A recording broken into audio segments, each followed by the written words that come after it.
This building didn't exist back in the day. But the good thing is, property management has been here for a long time. I actually, looking at you, I'm looking at a reflection of myself.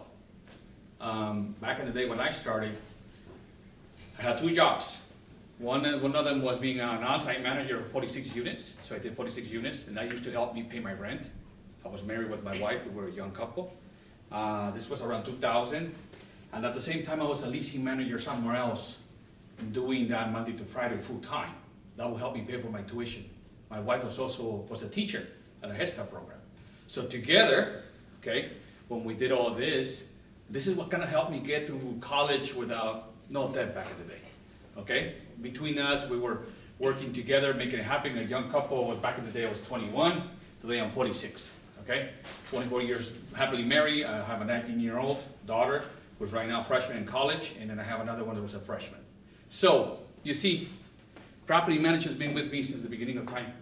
My mother used to be an on-site manager, single mom with 3 kids, migrating from Mexico, coming here, right?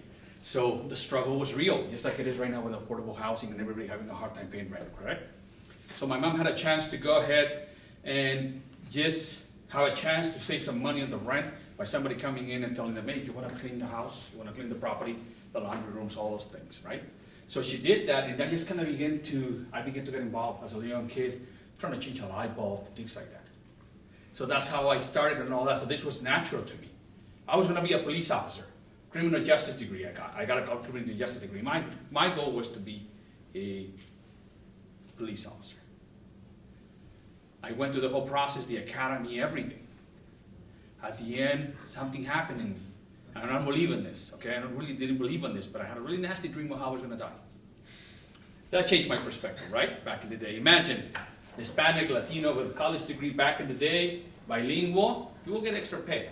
All of those things, right? But somehow, it wasn't my calling at that point. For my entire life, I dreamed that was what I was going to do. I just came from a summit, which is IRM, it's called the Global Summit. And a lot of my colleagues, I realized one thing. Some of us kind of went into this by accident, okay?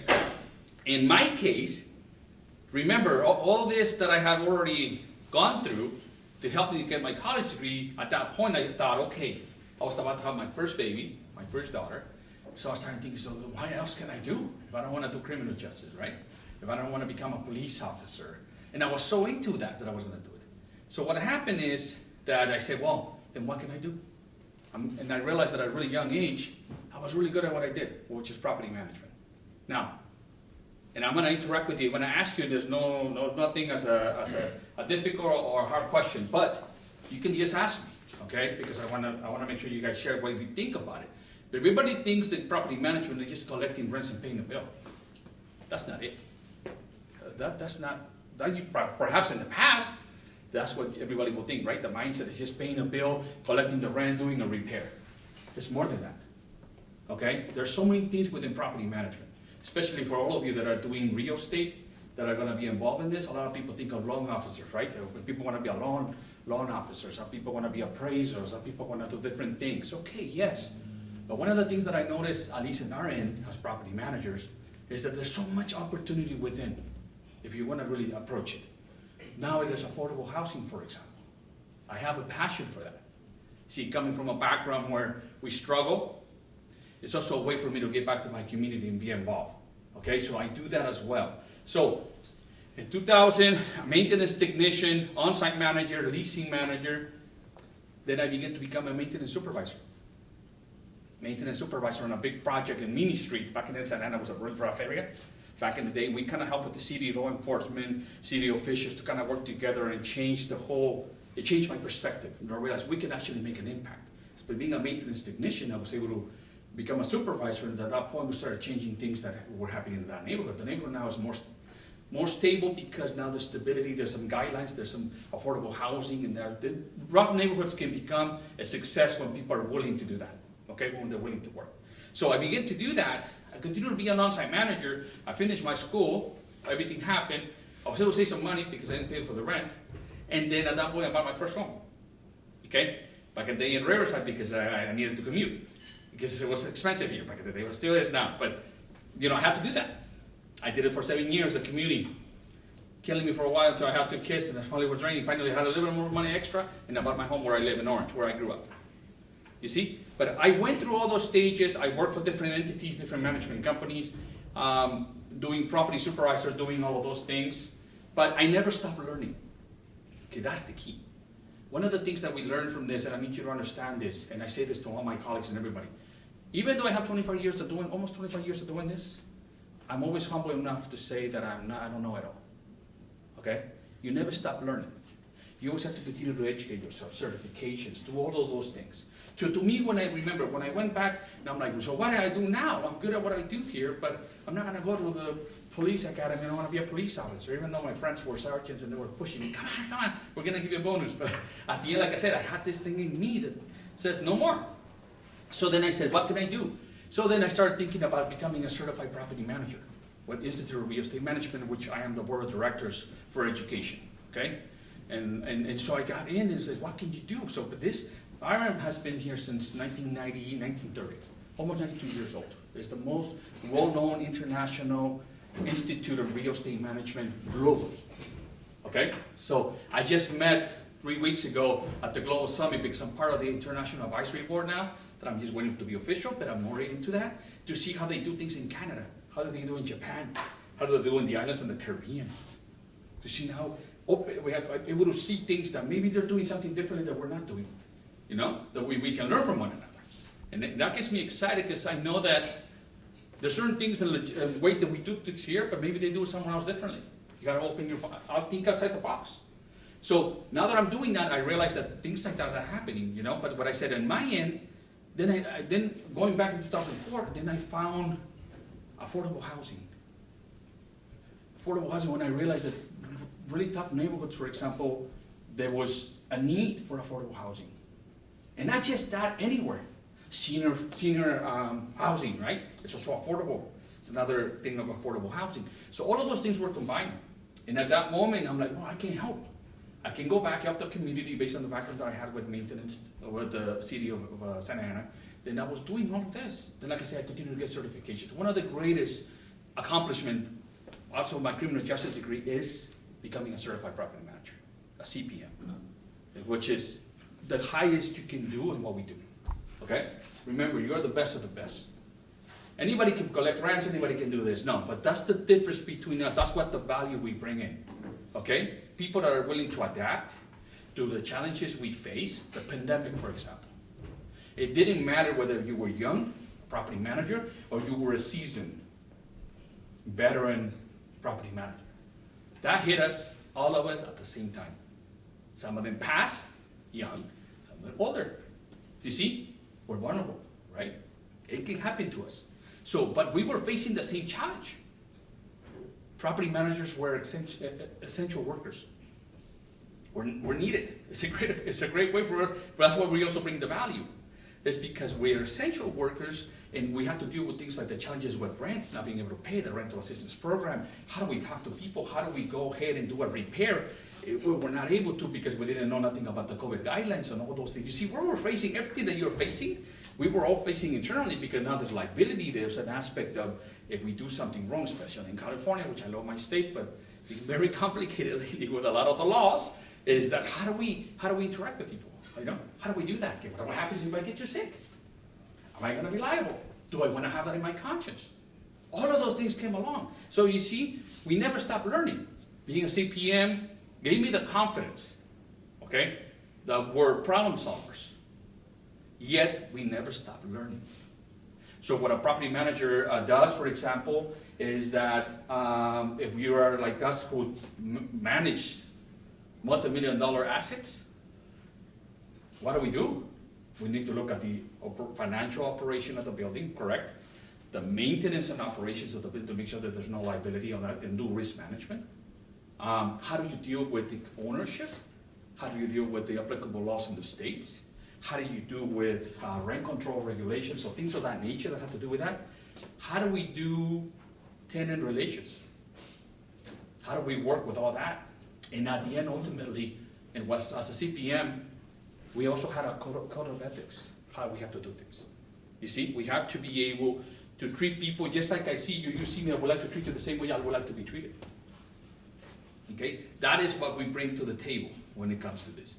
I understand that some colleagues, and I respect every profession, but like I said, what has happened sometimes, for example, real estate goes really great, everybody starts making really good commissions, then things go down, and things change, and people have to go different ways to try to make some resource of income, right?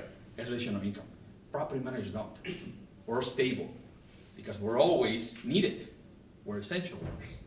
But I have seen that a lot of my colleagues, that I'm a licensed broker too, okay? I do some transactions once in a while and all that, but I do not depend on that. That to me is like extra money that I'm not counting on. It's not in my budget, you know what I mean? But property managers is always the fix. There's so much opportunity, like I mentioned, affordable housing, you can go that route. Income certifications, affordable housing, compliance. Man, I've seen people that started from nothing, not knowing that we kind of taught them how to do things. Now they're running their whole compliance department for the entire agencies, nonprofits. That's the way to go, especially nowadays. Affordable housing has been here for a while, but more than ever is crucial. What you're going to see moving forward, no matter what building you see in multifamily, there's always going to be a quota or one type of thing where that building is going to be tied to some type of affordable housing of at least, let's say you have 50 units, maybe 5 of those units will have to be affordable in order for them to even pass through the channels of getting accepted through any city. You see, that's the way, but there's so much potential. Maintenance, operations, don't underestimate people with that. They're bright. It's a lot of things. I have a strong background because I've done the work. I physically was a maintenance technician for 5 years. Okay? My wife has to put work orders in my house to get me to do repairs in my house. Okay, that's the only way she gets to do that on me, because I had to do that, you know, things like that. So you see, but I learned that. But it's also a way of making sure that you understand that you have to be a people's person. You need to be able to relate with people. You gotta think your mom, your sister, your grandma. You see, this is not just numbers. This is just not properties. Everybody. The mindset of a developer is completely different. It's built on an architect. Oh, it looks good like that. That's just like, no. It is our job to make sure that it operates, that it continues. Okay? That whatever building is right now, if this is something, you don't do preventative maintenance in this building, eventually what's going to happen? It's going to deteriorate, it's going to go down, and it's going to be it's not going to be cost effective. Cleaning the plumbing lines. It depends also on the states of where you are. New York is completely different, right? The plumbing lines are different. When it's freezing, -degrees, it's completely different mindset over there. But everybody has their own differences, but at the same time, we all follow the same guidelines. You see, like I mentioned, so being a property manager to me has been, now more than ever, I'm very grateful for it, okay?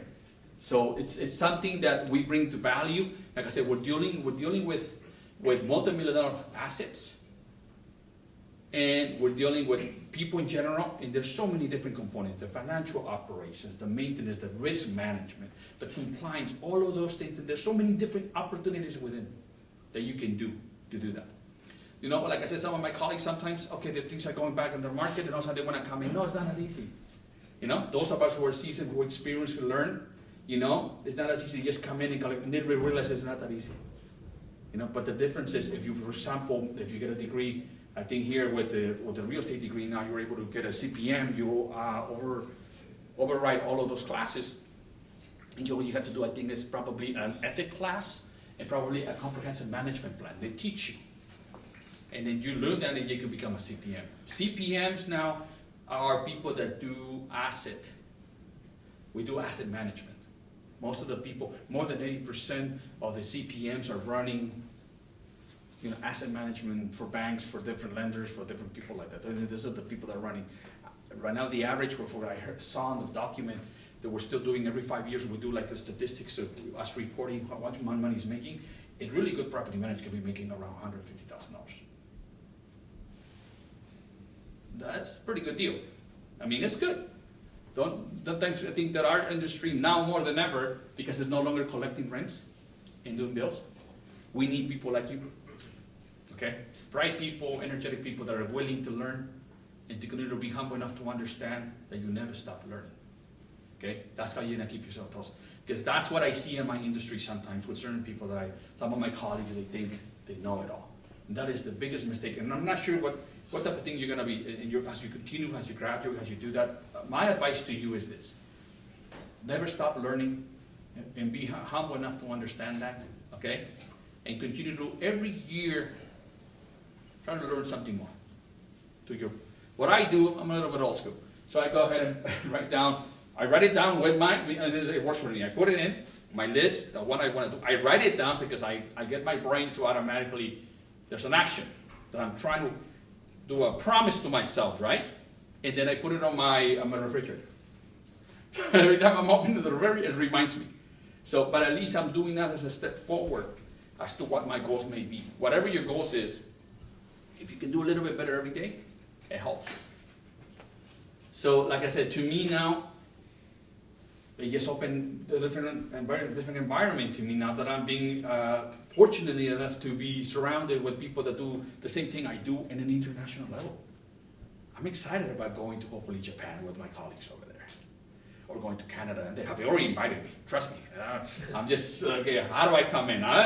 But I'm excited to see that because I want to learn. One of my objectives, me, what I want to do. I learned this from a mentor of mine. I've been impacted by two great mentors. One of them, his name was Alan Baldwin. He just recently passed.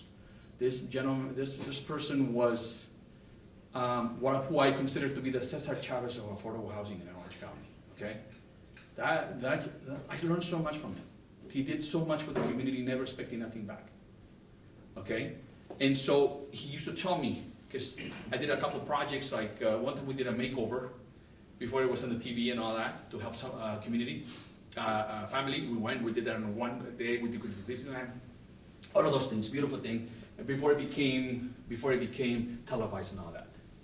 And I remember back in the day, just like it happened right now, right, there's a lot of haters on social media. You always have the great people, but there's got the people that talk really bad. Well, back in the day, Alma County registered, there's a lot of haters were writing down in the thing about negative stuff, and I was younger, so I won't get, why?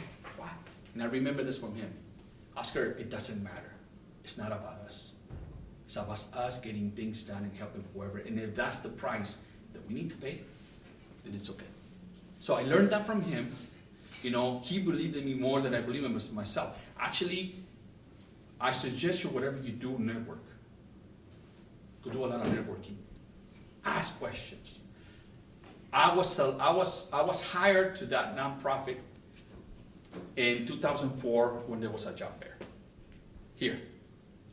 They got my resume, you know, and then within a month they called me. We have this project in El Toro Marine Base. Back in the day when it was before it became developed, I was going to be part of that project. Then eventually they transitioned into selling their land and making other stuff, and I was part of that project at that moment. Then eventually they transitioned somewhere else to learn within the industry. But I learned so much from that man on that aspect that I continue to keep that within myself. There was another gentleman by the name of Bob Johnson. He was the co-founder of the Fair Housing Council of Orange County back in 1968. This gentleman was, remember, back in the day it was a little more difficult because there was inequality in a lot of things back in the day, segregation and all those things, but people didn't have the courage. This gentleman was a UCLA graduate. He didn't have to go through the struggle of being hated and talked about all those things against him.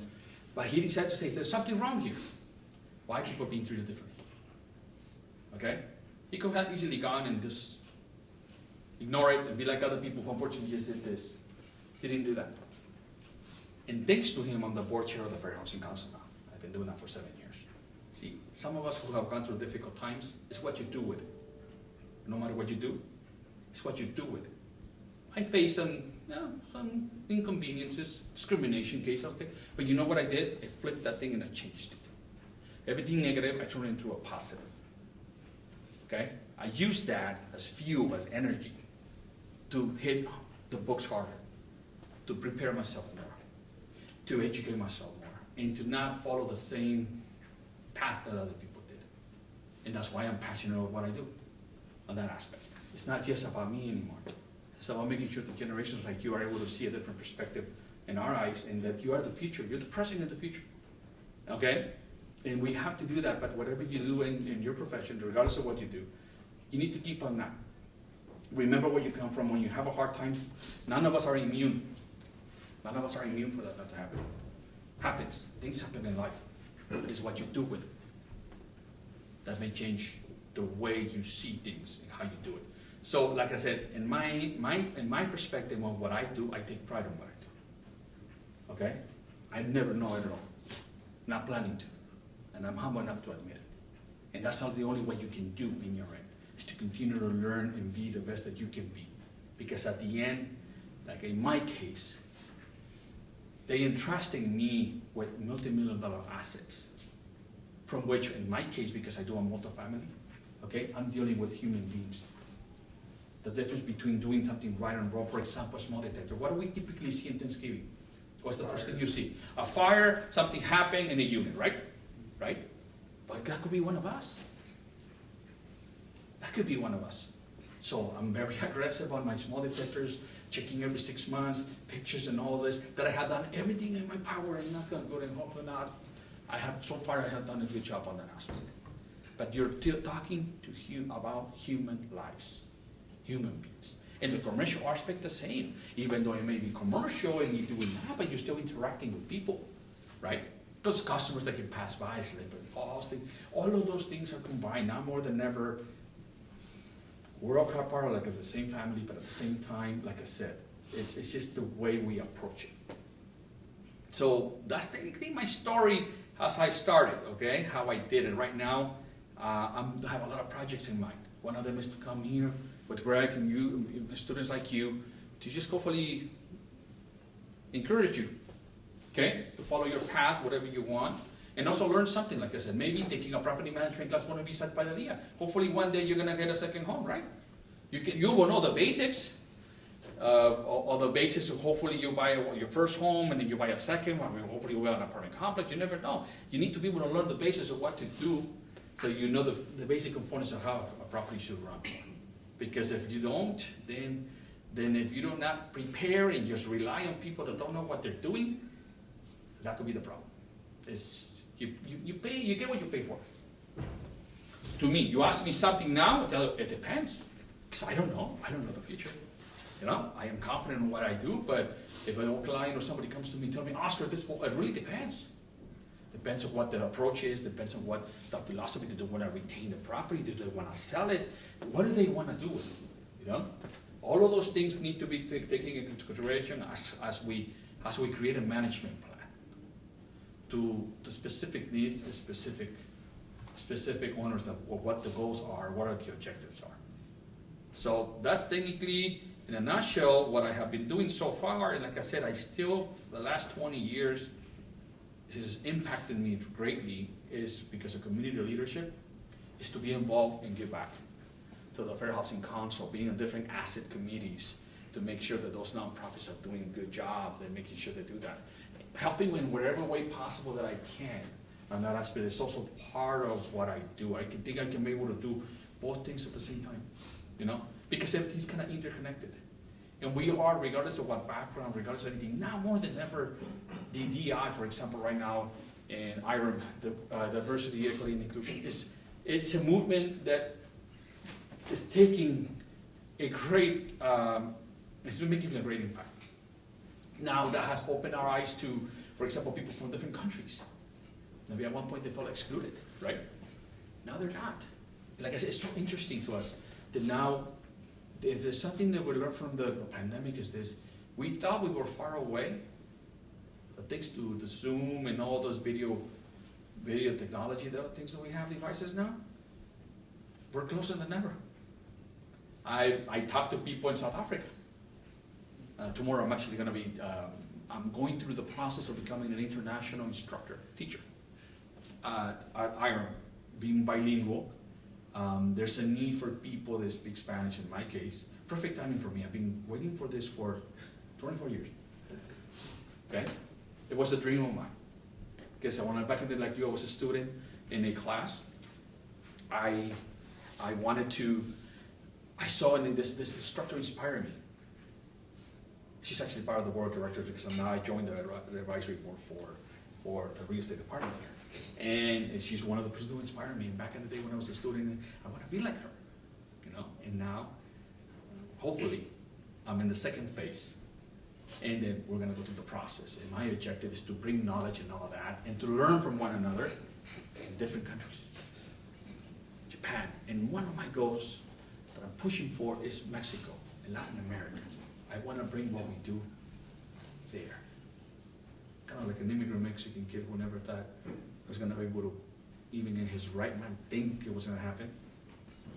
When I migrated to the U.S. in 10 years, when I was 10, okay? I'm 46. What are the chances, right? It was kind of like coming back, hopefully, to kind of bring this knowledge and to make it more uniform, make it more and follow the same guidelines that IREM stands for, which is what I'm passionate about. Making sure that we treat people equally, that we do it properly. So that's what I'm trying to do now.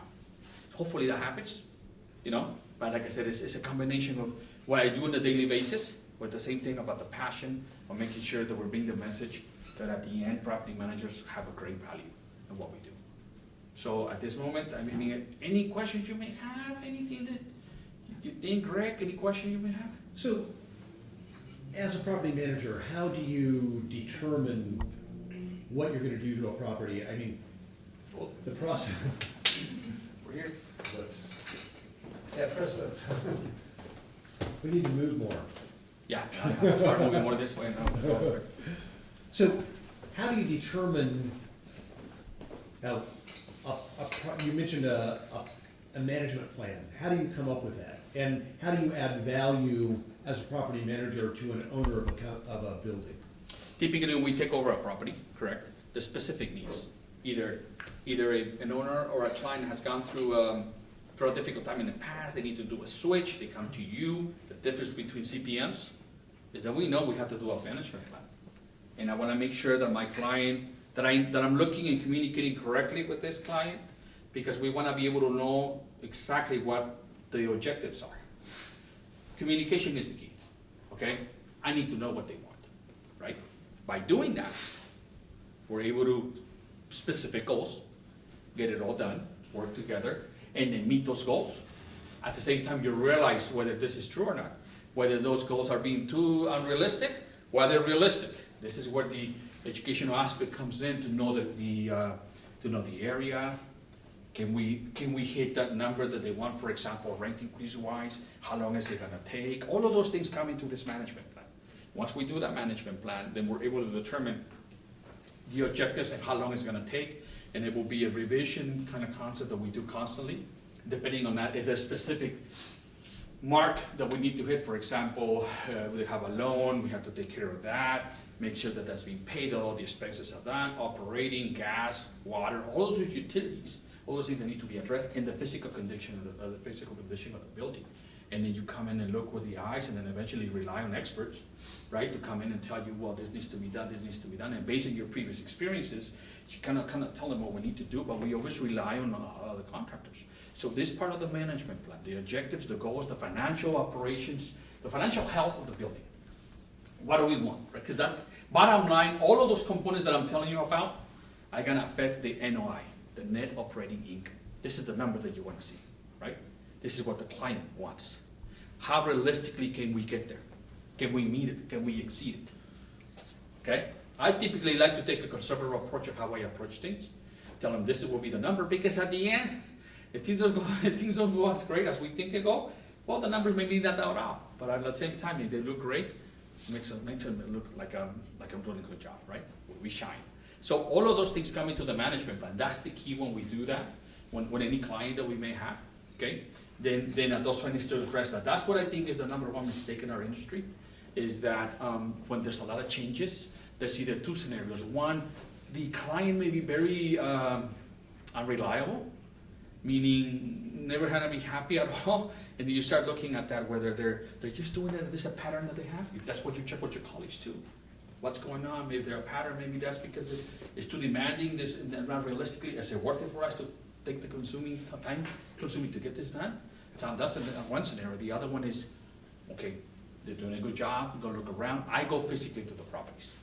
I literally go see the property. Oh, so of course I do the map and everything, whatever, but then I like to go around. I ask. There has to be some, and I understand AI, it's great and everything, don't get me wrong, there's going to be a lot of benefits on that. But at the same time, you still have to interact. You got to go see the building. You got to talk to people. You get all out by talking to people.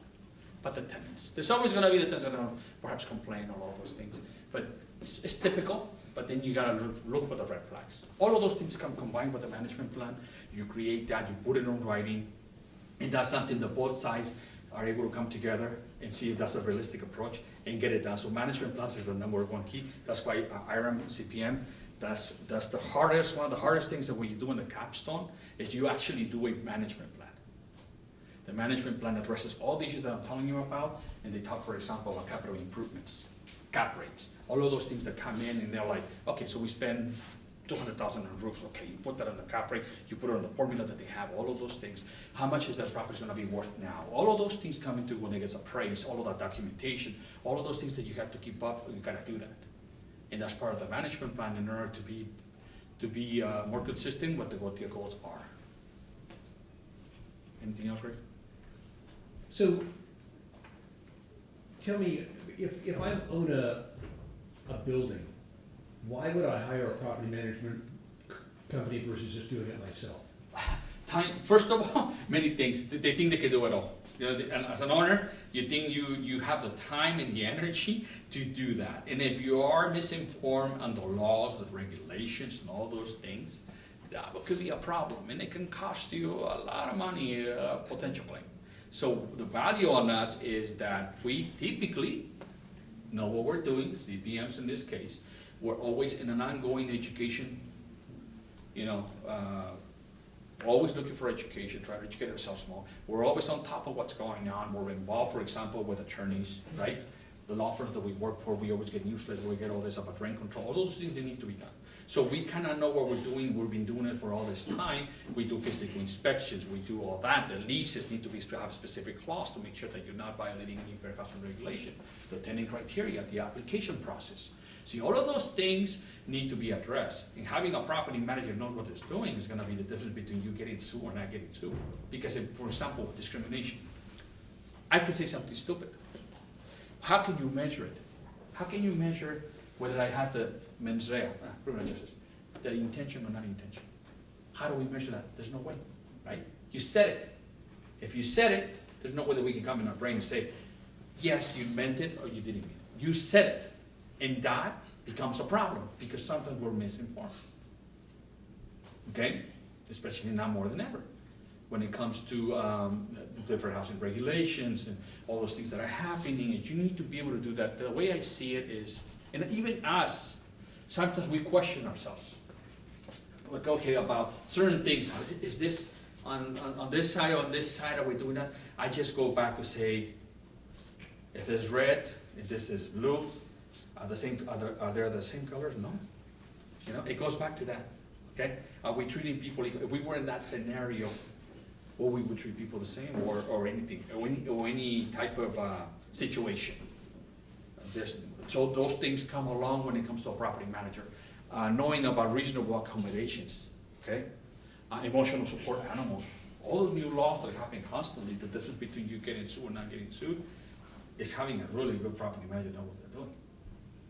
Okay? That's gonna be the difference between somebody who has an investment, was willing to risk it. Are you willing to risk your investment that you worked really hard for? Because you didn't know? Plus at the end, it is a percentage or it's a flat fee, but you have the peace of mind that somebody else is taking care of it, right? And at the same time, that's deductible. Your financials, you get all the expenses coming in and out, all of those advantages of having that, and then you have the peace of mind that is being run by somebody who knows what they're doing. So what, if somebody wanted to get into property management, how would you suggest they go about doing that? There's so many opportunities. The way I did it, depends on what you do, leasing manager, on-site managers, network, come to, for example, in that case, IRM, you wanna come with us, you can come, you can go, check on that, and show the interest. If you get a real estate degree from here, for example, like I said, you waive all those courses, you do the management and ethics program, and then you can get the CPM. You become one of the top 8,000 people globally that have that. Well, we're not a lot of us, because this is strict requirements of how you get this. Now, it's doable.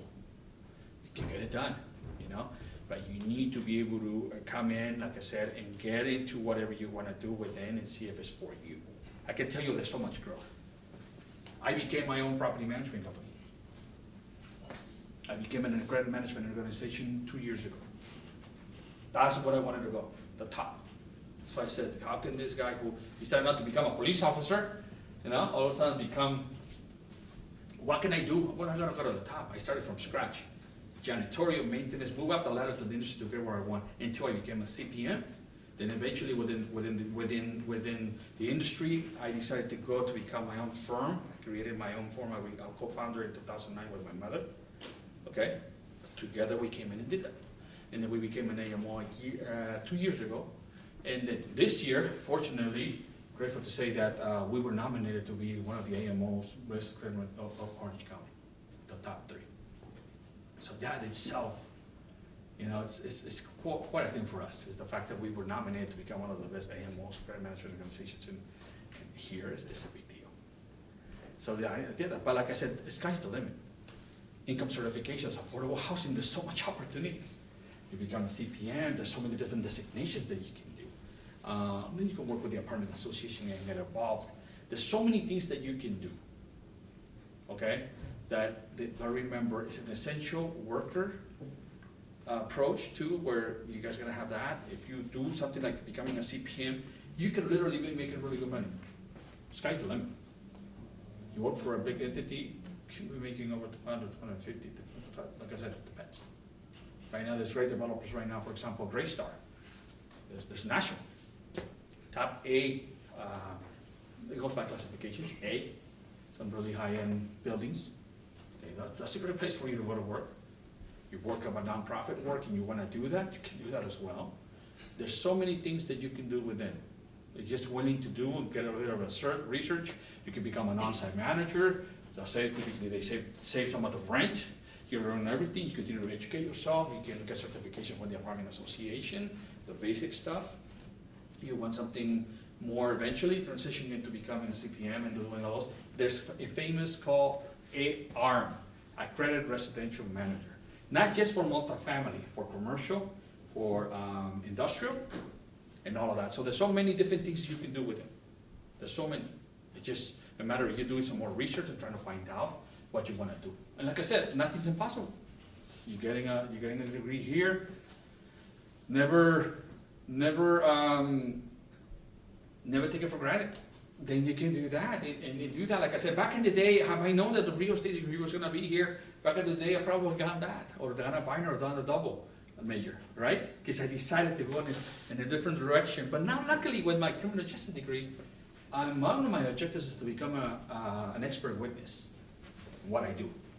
That's another potential thing. You see, you can, once you get to a point where you have, like in my case, I got to a point where I have met all of those things that I wanted to do, the goals. Now I'm thinking a little bit abroad, becoming an instructor, publishing a book. It's another objective of mine. Doing expert witness, become an expert. To 25 years, because I think I'm really good at what I'm doing. So now we can become an expert witness, where I can become my own firm too. And then special cases of liability, habitability, all those things, bring them in. With the CPM designation and all the other ones, I mean, I can be making some really good lucrative money too. And maybe when I a little bit more think about retirement, semi-retire, I can be doing that so I cannot get bored. Things like that you can be doing and making some really lucrative money. There's people that do a lot of those things. So, and luckily my criminal justice degree is gonna have a lot of weight now that I'm gonna become an expert witness. So there's so many things that you can do. So if there's something that interests you, that you want to add more questions, Greg, I would be outside. Questions for any questions? Oscar? You have a successful property manager, take advantage of it. How did you get associated with IRM? Okay, well, I became a member. It took a while for me. I've been a member, I've been paying my dues, I've been doing all of that. And I tried several years ago to try to be more involved, but I got sidetracked by running a business for 15 years. I kind of put some of my projects, I have my business, running the business, and then all these projects that I kind of learned in the pandemic that that I needed to do my to-do list, like I mentioned to you. And I was like, now that I have this time, I gotta do those things at the same time. So now I'm shifting a little bit more on doing that. And so I got involved with Iron by just volunteering. Actually, we're looking for people. I'm looking for people where I'm trying to create, right now we're trying to create committees. I'm trying to do a committee for DEI. Which I wanna bring anybody who's willing to have a different set of eyes, come in, try to be involved. And then honestly, right now, I'm very grateful to, when I came into this board 2 years ago, I felt completely welcome.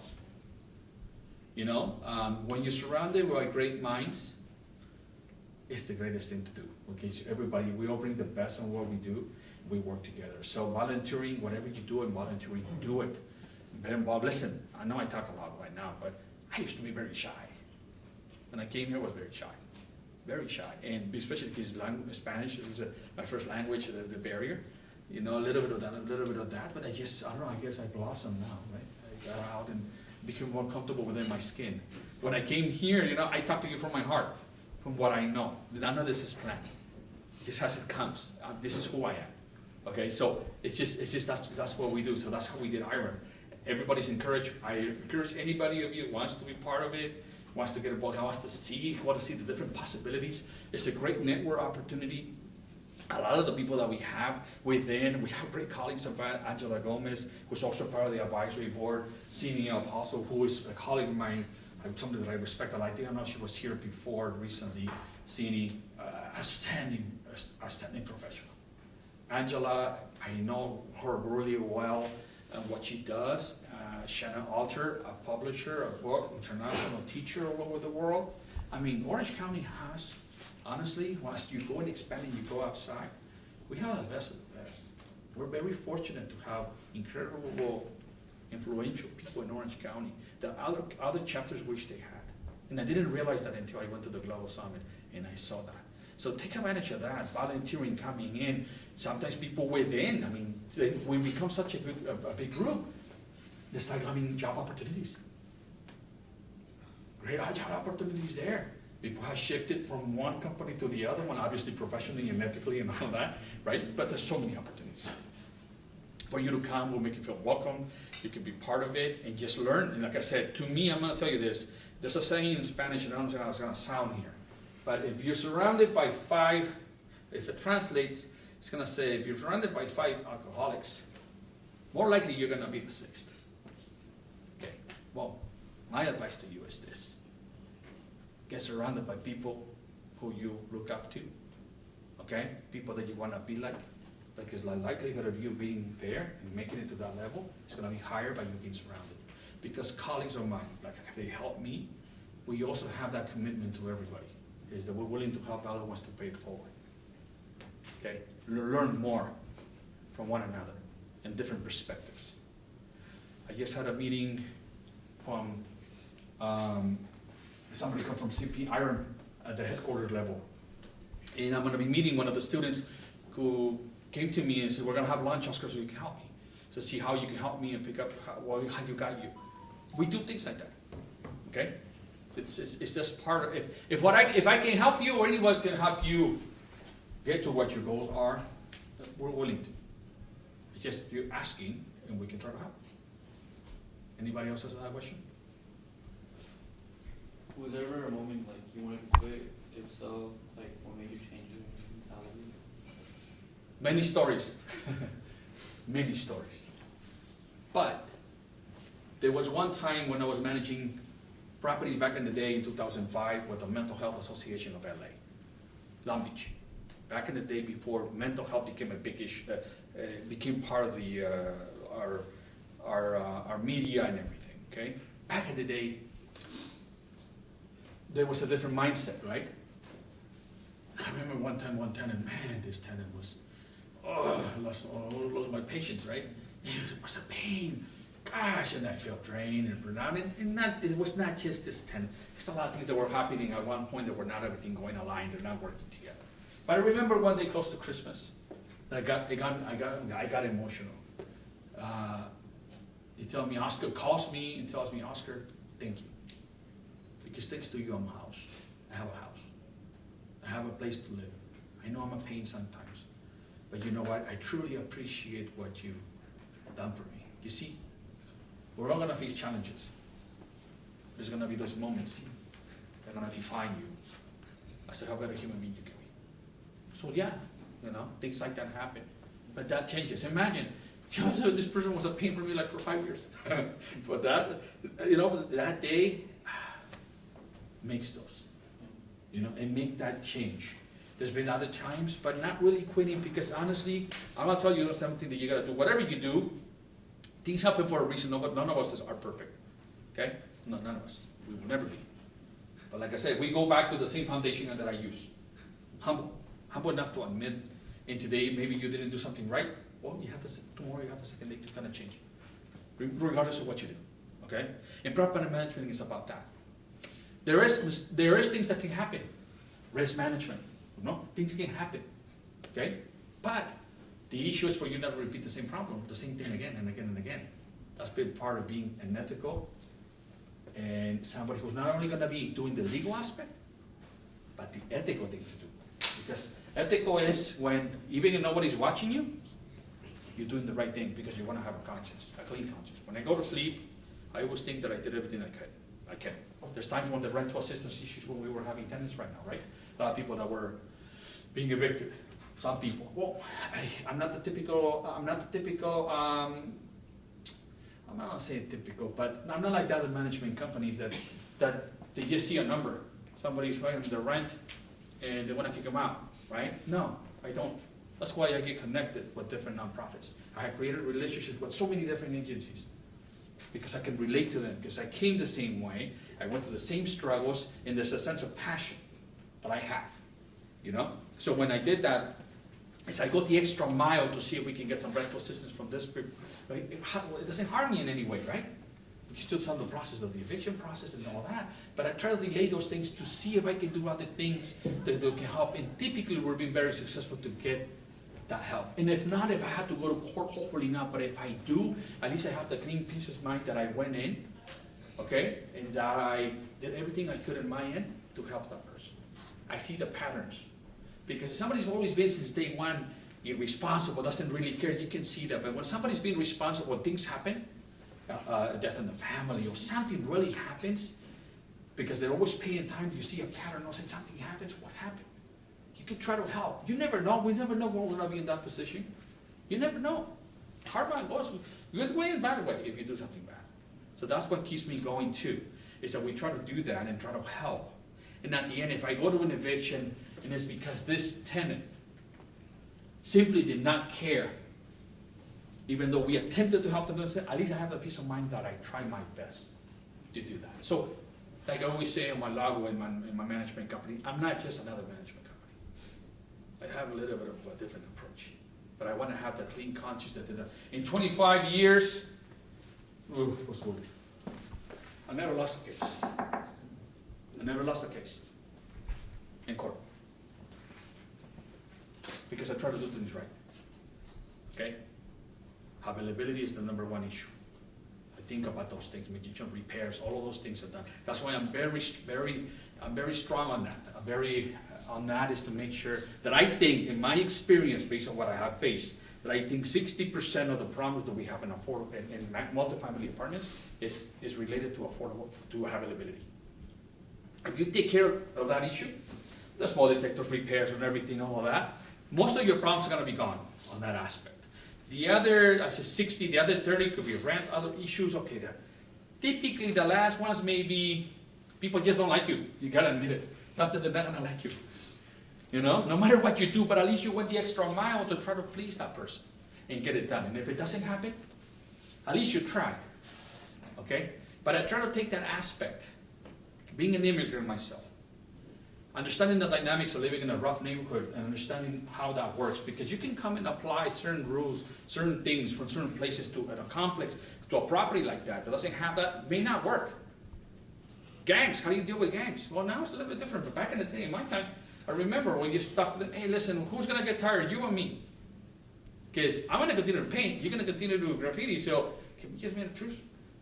Or sometimes, well, back in the day, in my time, putting a religious mural, there's a code.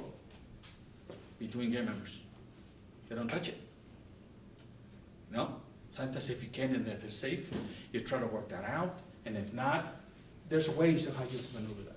I work with code enforcement, I work with detectives, with internal division, gang divisions, without anybody seeing us things, you know? Providing information and all that, and we address it differently with where we were not exposed directly. You know, it's a sense of fear too. So you need to be able to understand the dynamics of that, how that works in different properties, how it works in different areas is different, maybe different, but it's still the same component.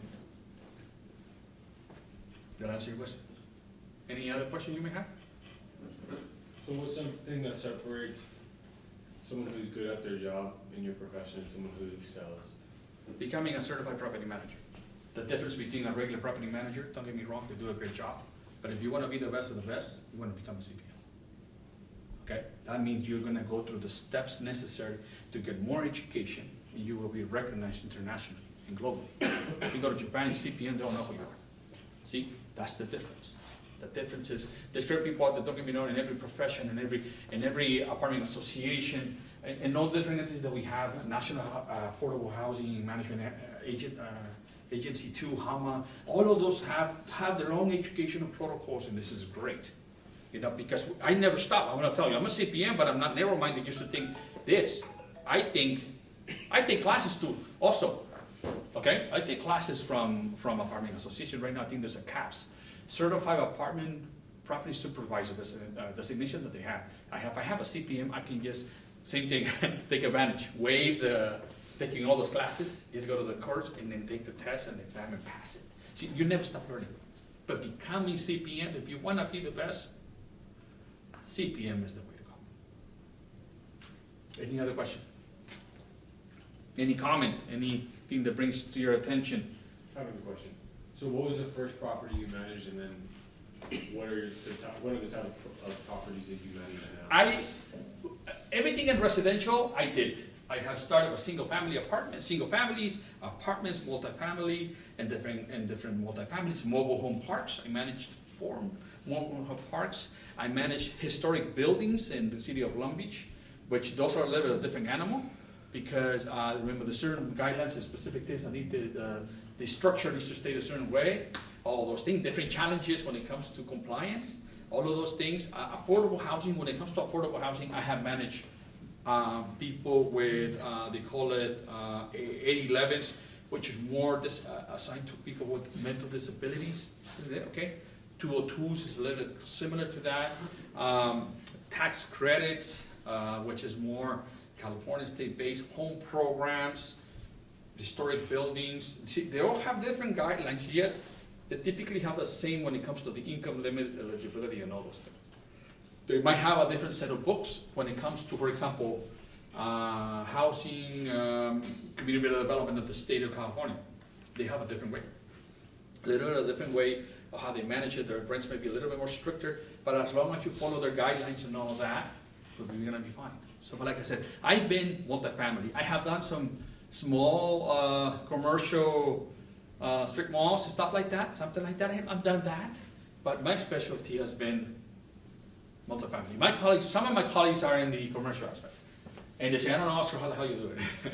They tell me, but to me, it's just natural because I'm so far now. I have been able to predict this is gonna A, B, C, D. Okay, I'm able to predict certain ways how things may go.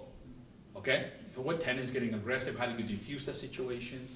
The selective listening of what you want to listen to. Careful what the words that you use. Well, I'm telling you, all of this has to come along. If you say the word mold, what is mold? Mold can mean so many different things. It could also mean, first of all, now I changed my mindset, meaning that I'm not an expert in mold. Let a professional come in and officially say it. Mold inspector does the testing and all that, right? I'm not going to say, because now I may put myself in a situation where I'm not to. No? So there's certain things that you gotta learn, even in an email, how you write it down. I don't call it mold, I call it discoloration. Right? You learn to be sharp. And certain ways you approach it. There's certain things you don't say in email, certain things that you don't. But one of the things that I have learned is this: whatever you do, have a goal. And continue to go. Once you get to that goal, you gotta continue with that. Okay? Education no matter what you do. Sure, that's gonna be the difference between you being in a competitive market now more than ever. And the other one, you need to take care of yourself. Meaning your mental health, exercise, something that is able to help you release some of that. It's okay, we're humans. Okay, for example, me, I try to run 3 days a week, 3 miles, 5K. My knees don't help me anymore, okay, sometimes. But I try to do that, and I do mountain biking. But now I do it for just to vent out and release. But now I realize one thing, since my body has gotten so used to it, it's no longer satisfied. I need something else. So I think I'm gonna have to do some lifting of weights now. Everybody has to do it, but you gotta do that to release, to do that, get all those things, disconnect. The older you get, like me, feeling earth, the smell, or, nature, all those things help. I just broke my ribs a year ago, doing a race in mountain biking over the hump in Orange. Try to be young and all that, but I ate it. And okay, that hurts. I never broke a bone in my life. So I did that, but careful, do it responsibly, in other words, okay? But you gotta be able to do that. Whatever you do that. Like I mentioned, I go back to the approach that I tell you.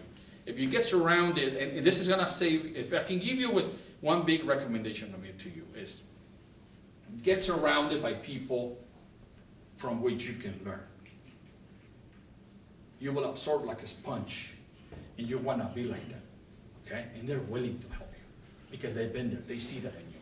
You have to have the desire that wanna do it. Another thing that I'm gonna tell you is, I have rejected many times. Rejection is part of life, okay? And I used to ask, I'm in a faith, and I asked, I want an opportunity, but there were so many doors that were being in front of my face, okay? But there was a reason behind it. The doors that needed to open. The one that meant was the one where they meant me here at the fair, okay? Then after that, I learned about the nonprofit and affordable housing that I never thought it was actually a reality, that gave my passion on that. So now I do multifamily, regular, conventional, and then I do the affordable housing aspect. I do both. Did you get any certifications for the affordable housing side? Yeah, CPO, Certified Profession of Occupancy. NAMA is one really well-known organization for that. They have a lot of training for that as well. IREM now, we're doing that now. Hopefully, after I finish this, one of my goals is to eventually be the one I only have one in the East Coast. What's up with that? We need to have somebody from the West Coast perhaps do that training. But hopefully, that's one of my objectives, to bring affordable housing in. See, now everybody's catching up. Now we're doing all of that, but I think affordable housing, honestly, it's an industry, it's within us that has so much potential if you have the heart for it, if you're willing to help people, and you're willing to learn. And education is limitless. There's so many things that you can do with it. Like I said, I met somebody, it was a colleague of mine who, I'm not sure if you came here, nothing, she didn't know nothing. Now she's running a big agency in affordable housing, making over $200,000. Yeah. Because she got into something, and it's in it, and she's passionate about it, and this person was homeless at one point, okay? She faced that. Another motivation that I want to tell you is this. A year ago, we had somebody who was a refugee from Syria, came to the States after the war, came this way, created his own management company, became a CPM a year ago, and he's the first blind person to do so. What's the excuse? There's no excuse. If you want something, you're gonna get it done. Determination and persistence is the key. That's what's gonna make you successful, whatever you do in your life. Okay? And like I said, get surrounded by successful people. Because if not, you wanna be a fight from alcoholics, you're gonna be the number 6. That's what we don't wanna do. Unfortunately, it's by affiliation. Unfortunately, sometimes you get surrounded by a group that you try to follow their approach, it may not work. Might as well do it for people that you can look up to. You're willing to learn. I have a lot of people that are role models of people that I respect and admire. And I continue to say it, and I look up to them. Like I said, I never thought I was going to be in international reception with all these incredible human beings, professionals, where I felt there. I was like, wow, a lot of people from all different countries. man, this is where I belong. All that I went through, all those difficult times I faced, all those moments where I was called names, F this, and all of those things, when I was called an F Mexican, all of those things that happened to me, to all of that, but guess what? All of that helped me get to where I am today. It's also, you put yourself at a different level. Not that I'm superior than anybody, but I'm definitely not inferior than anybody. Okay? But I use all of that. Okay? As energy. You have two choices. You let it get you, bring you down, or you use it to your benefit. Things happen for a reason. You choose. I was surrounded as a little kid to alcohol, to beer, and all that. I never touched a beer in my life. Because of that. Out of a negative trauma that I faced, because my biological father was an alcoholic. Said beer used to be my mother. That's the reason why we came to the States. Even though we were middle class and we lived a good life. But we had to come like a lot of people, you know. I had the sense of freedom that the thing that some people take it for granted. When I came to the States and I crossed this border and I was here, the sense of feeling the freedom, I felt it. Because I felt protected by this country. And I felt I'm never going to leave. And I'm going to assimilate, and I'm going to be part of this, no matter what your circumstances are. That doesn't define you. I always follow one thing that tells me, or I remind myself, there's no, you're not responsible for the programming you received when you were a kid. But as an adult, you're responsible for changing it. It's the fact that statistics say you have to be like this, doesn't mean that it has to be. Prove yourself wrong. If you would be proud of that. So that's not it. Because I know, don't get me wrong, now that I'm older, I do get a tequila shot once in a while. And a mezcal, I love mezcal. Oh, 1, 2 shots. But not as often. Maybe once a month. Because imagine, after every bad day, every week, oh, my wife from the jacuzzi, she does wine. Imagine every weekend being in a tequila because it's my, it cannot also be your escape route either. Careful, be responsible, you know? But I learned to deal with that traumatic thing that I went through. And that's one of the reasons why I wanted to be a police officer. A police officer represented represented a person with character. Right? Through all the process that they go through, right? To become part of supposedly the best example of society. And I think they have to do with my trauma. But I use that trauma to a positive. Okay? So like I said, no matter what your circumstances are, no matter what, use all of those challenges that you have faced, your family, whoever, to use it for your benefit. The fact that you're here, the fact that you guys are here following an education, getting your college degree, says a lot about you. Okay? But you don't stop there. Okay, I wish I could have gone back and got my master's. I didn't do that because I took a little break. If you can, wait, go for it right away. Okay? Because now I may want to do it, but now I have a daughter who's going to go. I can't pay for both, right? So, you know, but all follow what you want to do and educate. Education is never going to stop you. No matter what you do, continue to educate, get certifications, do this, do that. It's the best thing that you can do. Remember, that's an investment on you. It's not a waste of money. This is going to come back in better ways. I have some cards, you know, so feel free to connect with him and all that. I don't mind spending some time with you, helping you in any way that I can. And like I said, we're here to see in any way that we can help you. Let's give him a round of applause.